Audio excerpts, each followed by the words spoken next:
Bonjour à tous, bienvenue dans notre studio vidéo du groupe Nice Matin pour le 14e numéro de notre émission Territoire Éco. Territoire Éco, vous le savez, c'est l'émission dédiée à l'écosystème azuréen que nous réalisons en partenariat avec l'Union patronale des entreprises 06 et nos confrères de la tribune Côte d'Azur. Comme chaque mois, j'ai le plaisir d'être accompagné par Karine Wenger, chef du service économie du groupe Nice Matin. Bonjour Karine. Bonjour Christian. Et par Isabelle Ozias, la rédactrice en chef de la tribune Côte d'Azur. Bonjour Isabelle. Bonjour Christian. Et nous commençons ce 14e numéro de Territoire Éco par la grande interview.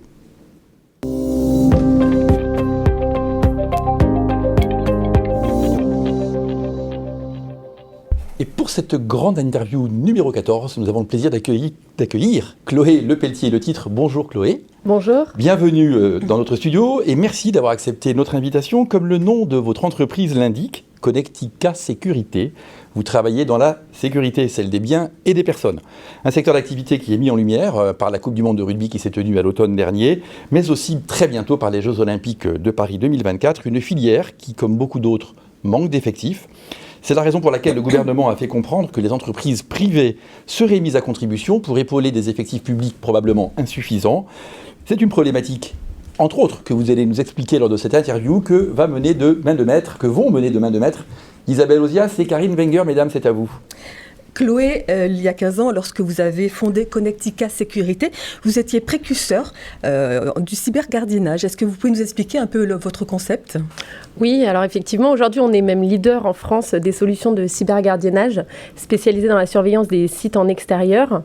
En fait, on a décidé de révolutionner le métier classique de l'agent de sécurité tel qu'on le connaît, pour le rendre plus accessible en termes de coûts, mais tout en préservant la qualité des missions.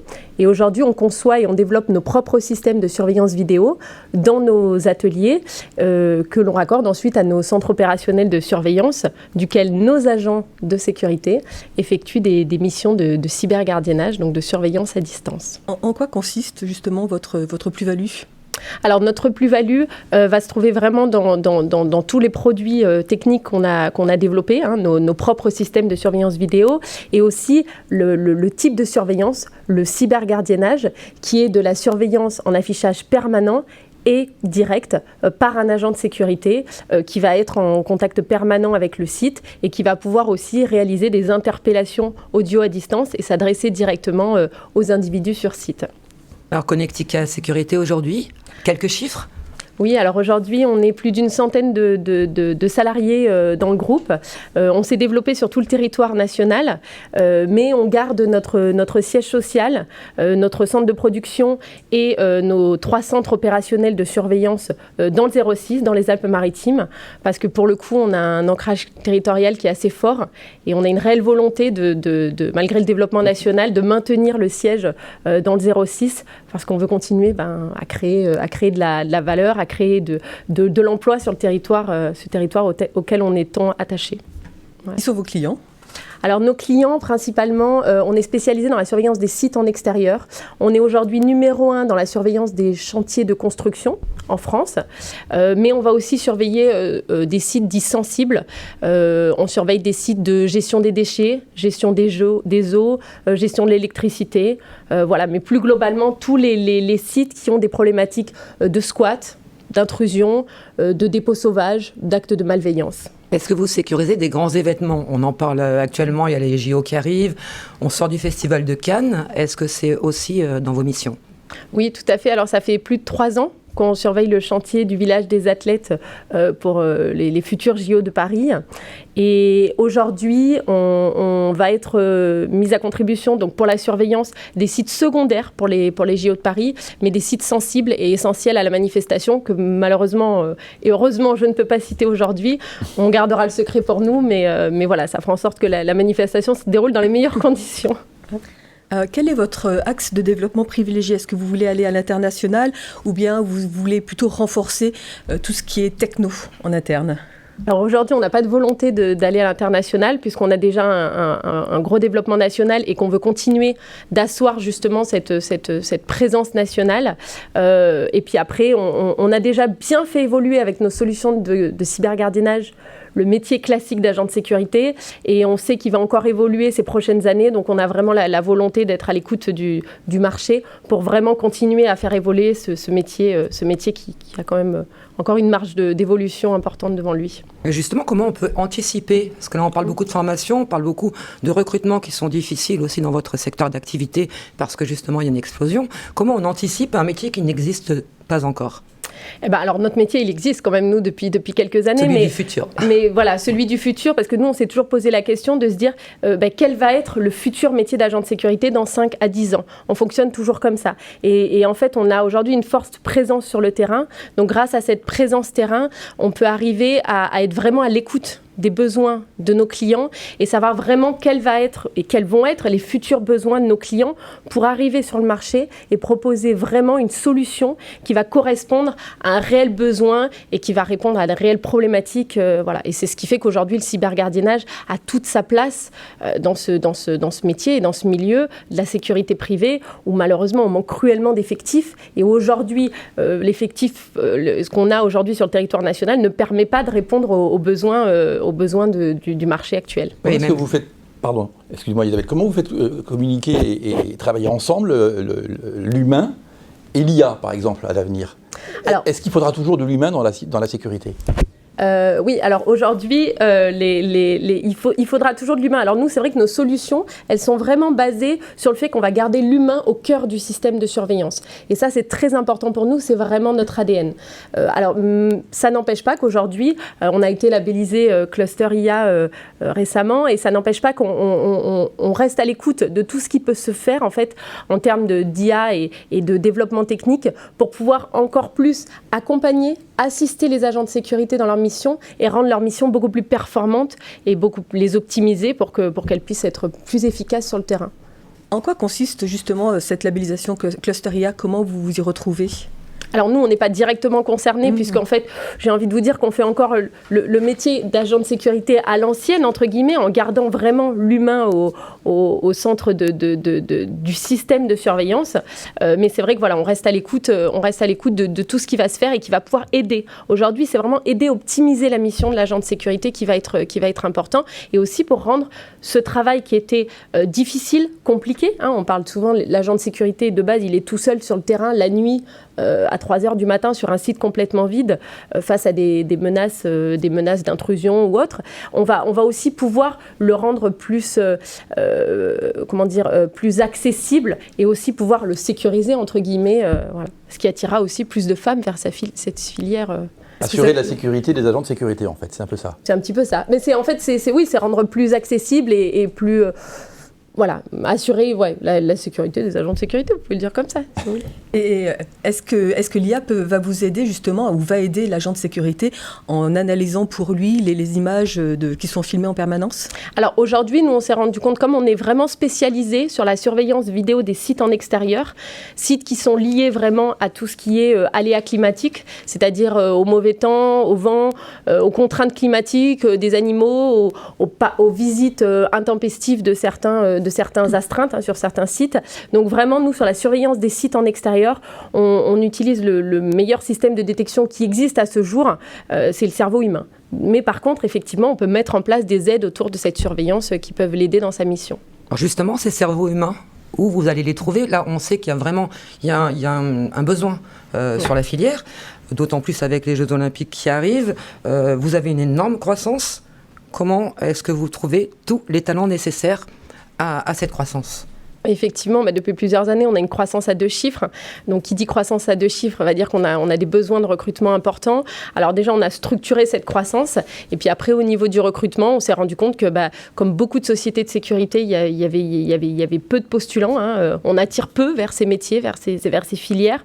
Donc, en fait, on a mis en place des partenariats avec France Travail, où on essaye de faire découvrir aux demandeurs d'emploi le panel le plus large possible des métiers de la sécurité, avant qu'ils aient fait le choix de s'investir dans une formation ou dans cette filière, de leur faire découvrir de façon à ce qu'après, ils puissent passer les diplômes avec France Travail et s'investir.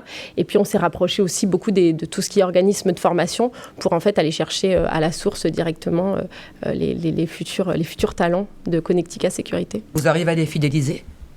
Alors ça a été aussi un gros travail qu'on a mené les dernières années parce que j'ai envie de vous dire, les règles du jeu ont vraiment changé en termes de management et de RH. Je ne serai pas la seule chef d'entreprise à vous le dire, mais pour le coup, c'est vraiment une réalité. Et on a vraiment inclus dans notre stratégie d'entreprise de plus en plus le développement RH. Donc on travaille énormément sur tout ce qui est marque employeur, on va travailler sur la gouvernance RH et on va essayer effectivement de fidéliser pour éviter qu'il y ait beaucoup de turnover. Et voilà. Donc effectivement, c'est un vrai sujet aujourd'hui en termes de stratégie d'entreprise. Vous êtes une femme dans un monde qu'on dit très masculin. Je pense que vous avez peu de femmes qui sont dans la surveillance. Est-ce qu'il y a une mixité quand même dans le recrutement ? Alors aujourd'hui, chez Connectica Sécurité, on a beaucoup de femmes au poste de directrice, responsable, manager. Mais c'est vrai qu'après, sur le terrain, les agents de sécurité, c'est vrai que c'est beaucoup plus masculin. Mais aujourd'hui, le fait qu'on ait développé les solutions de cybergardiennage dans des centres opérationnels, les meilleures conditions de travail, c'est-à-dire en intérieur, dans des endroits qui sont quand même plus accessibles pour les femmes, font qu'on attire de plus en plus de femmes sur ces métiers qui souvent les intéressent parce qu'on est souvent sur des horaires décalés, on a du travail de nuit, donc elles peuvent aussi après jouer avec leurs contraintes de femmes. Donc c'est vrai que du coup on attire plus de femmes vers ces nouveaux métiers. Ça c'est quand même une petite fierté de se dire qu'on féminise un petit peu ce métier qui était classiquement plus pour les hommes. Il n'y a plus qu'à le faire savoir donc. Tout à fait. C'est peut-être aussi une petite réussite familiale, puisque c'est pas nouveau la sécurité dans votre famille. Tout à fait. Historiquement, c'est mon père qui avait fondé la première société de sécurité et qui est toujours associé avec moi dans l'aventure. Et c'est vrai que c'est lui qui m'a fait porter ce flambeau. Alors le double flambeau, le flambeau entrepreneurial qui m'a donné le goût de l'entrepreneuriat et qui aussi m'a donné le goût de la sécurité privée et vraiment de l'intérêt à faire développer parce que lui, quand il a commencé il y a plus de 30 ans, on était sur le métier classique d'agent de sécurité. Et voilà. Et depuis, on se rend compte qu'on a fait un beau petit bout de chemin. Alors on dit merci papa, et c'est la preuve d'une très très belle entreprise familiale et d'un superbe développement que vous menez de main de maître. C'est une entreprise qu'on suit de près depuis longtemps dans le groupe Nice Matin. Bravo et bonne chance pour l'avenir. Merci à vous deux mesdames pour cette interview. Merci Chloé Pelletier, le titre. Vous restez avec nous parce que nous allons maintenant passer au journal de l'écho dans lequel vous allez pouvoir intervenir autant de fois que vous le souhaitez. Le journal de l'écho.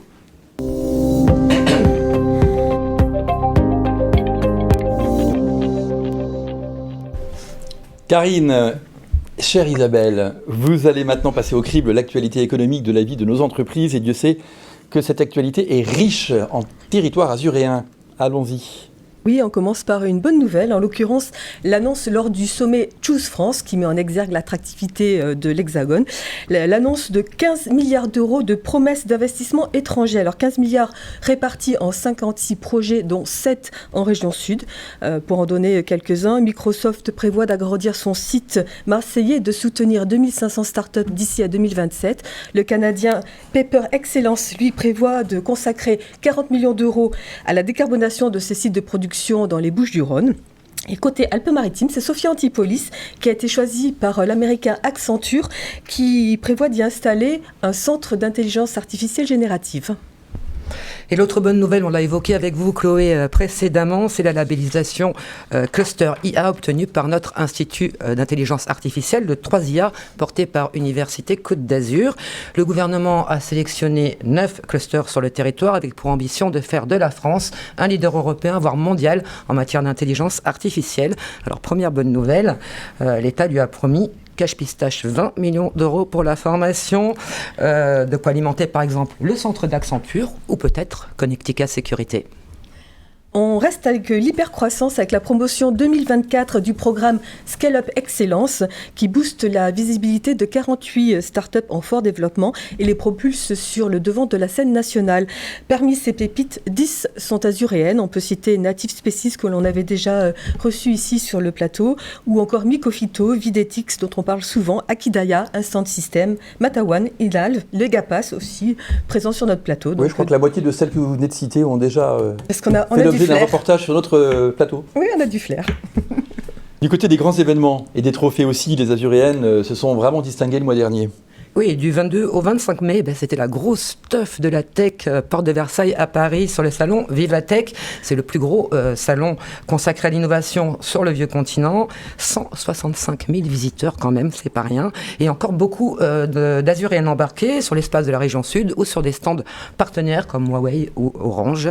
Au total, plus de 20 mares alpines ont été remarquées et mises en lumière. Beaucoup sont aussi venus en satellite pour une très belle représentation de notre écosystème. Petit clin d'œil justement à l'Egapass, qui a été vainqueur du trophée des pitchs de territoire éco l'année dernière. Eh bien, elle est revenue de Paris avec un prix national Impact et Technologie décerné par le groupe La Poste. Le PIF, toujours le PIF de toujours territoire éco. Le PIF.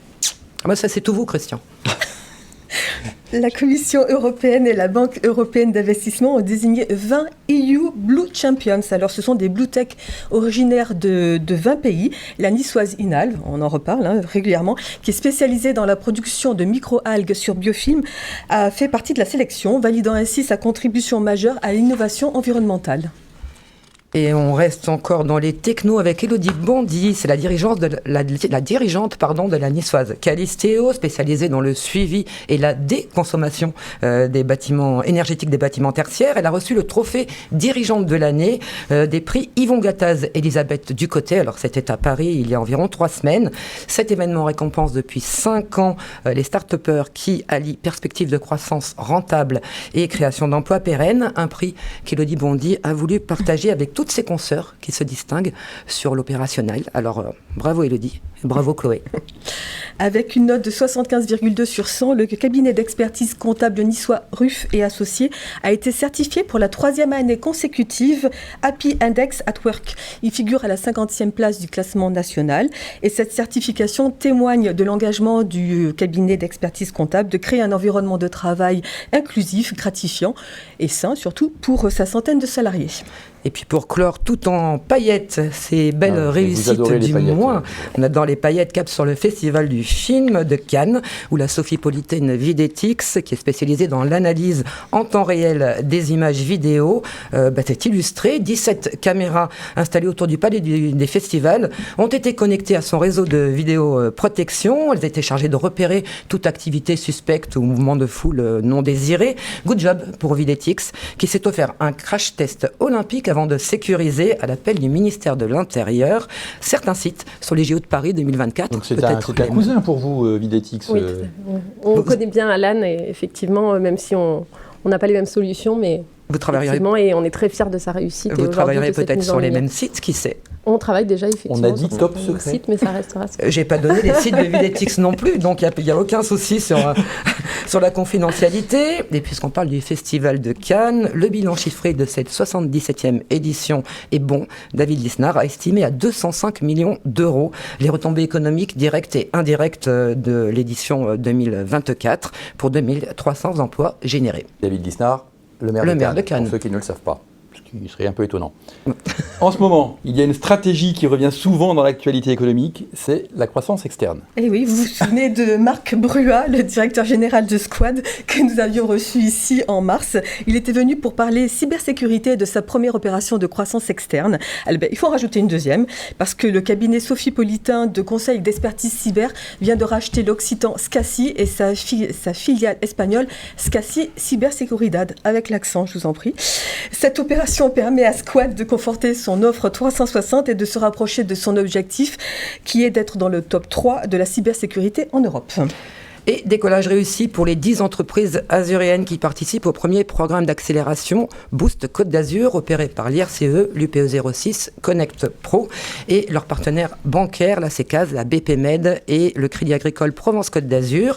À la mi-mai et durant 2 jours, premier séminaire intensif pour les troupes, les dirigeants ont réfléchi à la meilleure stratégie pour doubler leur chiffre d'affaires dans les 3 ans, grâce notamment à la croissance externe. Sur cette saison 1, sont accélérés MDLM, Optionway, Société Provençale de nettoyage, Néoditel, Berkeley, Peinture, iPaper, Airco, Genesius, les établissements Mera et le groupe Sfeci. Et du côté d'Aluminor ? Et du côté d'Aluminor, c'est la même tactique. Depuis 1950 à compte, elle conçoit, fabrique et commercialise des luminaires d'intérieur. Richard Barbette l'avait racheté en 2018. Elle vient d'absorber la bordelaise ADM Light Lume pour compléter ses gammes. Du même coup, bien restructuration complète avec la création du groupe Aluminor. Richard Barbette s'autorise déjà d'autres opportunités de rachat à conjuguer au futur proche. Notre territoire est riche de ces jeunes pousses. Comment vont nos très jeunes entreprises ? La niçoise My Explore Bag développe des escape games pour les professionnels du tourisme. Son concept digital mêlant une application mobile et un sac à dos upcyclé bourré d'objets d'exploration comme une longue vue ou une boussole séduit. Pour preuve, elle vient de remporter l'appel d'offres de la métropole Nice-Côte d'Azur et développera pour la vingtaine de communes qui la composent des escape games sur mesure. La start-up propose aussi des team building à destination des entreprises afin de renforcer la cohésion et l'esprit d'équipe. Oui, c'est justement My Explore Bag qui a officier côté team building d'accueil sur le booster camp régional du réseau Entreprendre Côte d'Azur. Ça s'est passé les 6 et 7 mai sur l'île Sainte-Marguerite. Un objectif commun pour les 11 startups sélectionnées, l'accélération côté croissance grâce aux nombreux mentors mis à leur disposition de jour comme de nuit. Le département était bien représenté avec la Pousseraie, Hype Kids, Hoopies, French Acoustic, Millet et la Life Bloom Academy. Alors après ce bouquet de bonnes nouvelles, y a-t-il quelques petites choses qui vous ont contrarié ce mois-ci, ou plutôt qui ont contrarié nos entreprises? Oui, on se souvient de l'hôpital de Cannes qui avait été victime du cyberattaque mi-avril. La demande de rançon étant arrivée à échéance, le groupe de hackers Lockbit a mis ses menaces à exécution et a diffusé sur le dark web quelques 61 gigaoctets de données confidentielles. Et puis un petit pourcentage qui n'est pas brillant, 90%, c'est le pourcentage de chefs d'entreprise qui affirment avoir des difficultés à loger leurs salariés sur le département. Ce chiffre, c'est celui de l'Observatoire immobilier d'habitat des Alpes-Maritimes, l'OIH. Il est particulièrement préoccupant. Si le 06 reste attractif sur le flanc touristique, eh bien, du côté du logement des actifs, ça devient rédhibitoire, avec une carence sur les logements intermédiaires notamment. L'OIH en appelle aux élus locaux pour faire contrepoids à des règles urbanistiques nationales trop contraignantes. Et puis nous parlons aussi de ceux qui rempilent ou changent de poste dans le journal de l'Écho. Oui, du mouvement chez le Sophie-Politain Safelec, qui est un acteur de référence dans la commercialisation des offres de télécommunications et d'IT.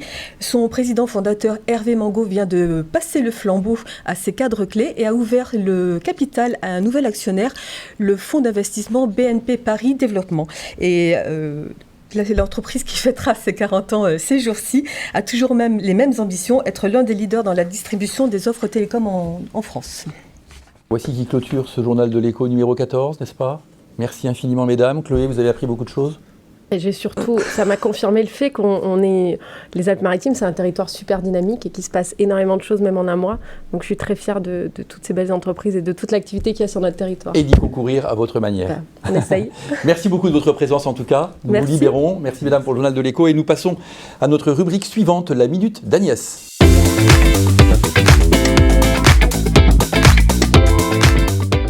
Alors, la Minute d'Agnès, vous le savez, c'est celle d'Agnès Farrugia, notre journaliste inénarrable, journaliste du service économie du groupe Nice Matin, qui vous explique de temps en temps dans cette émission et de façon très ludique une notion d'économie grâce à ses deux personnages favoris, Lola et sa tata. Et cette fois-ci, de quoi on parle? Cette fois-ci, Lola se pose des questions sur les startups et charge donc à sa tata de lui expliquer en quoi consistent ces jeunes entreprises innovantes. Allons-y pour la Minute d'Agnès.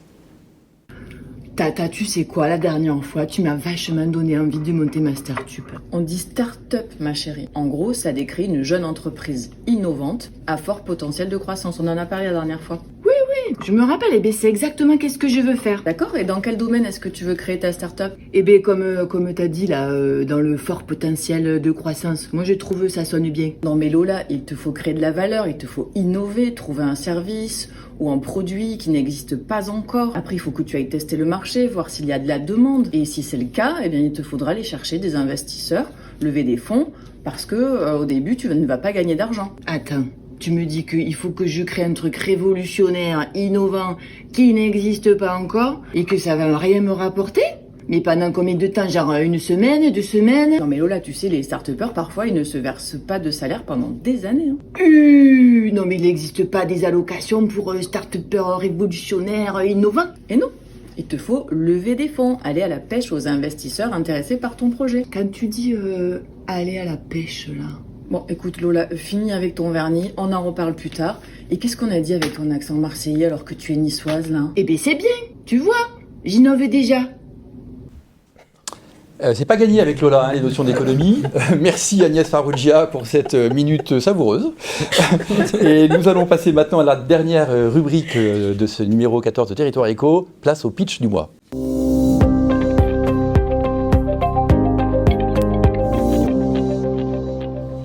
Et dans le pitch du mois, nous accueillons aujourd'hui Franck Maggiolini. Bonjour Franck, vous êtes le responsable développement de Liberty Class. Franck, votre start-up propose du soutien scolaire en ligne, mais avec une spécificité qui change tout.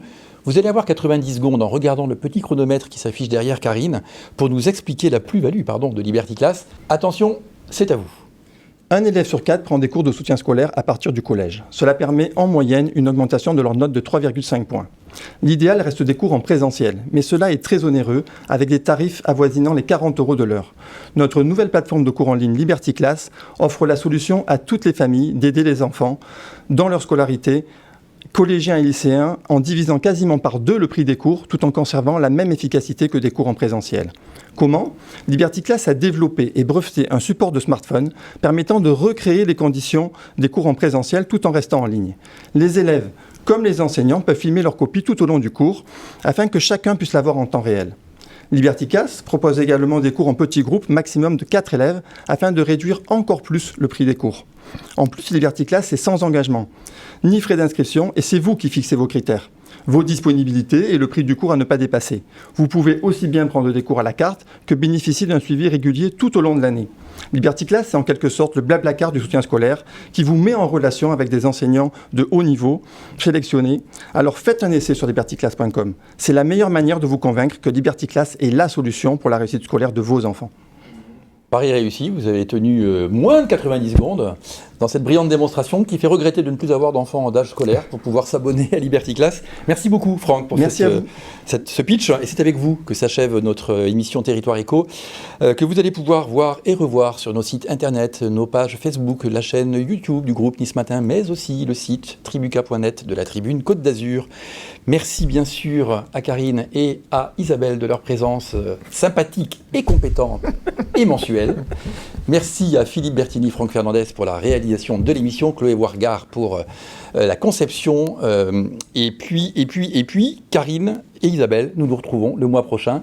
Excellente journée à tous.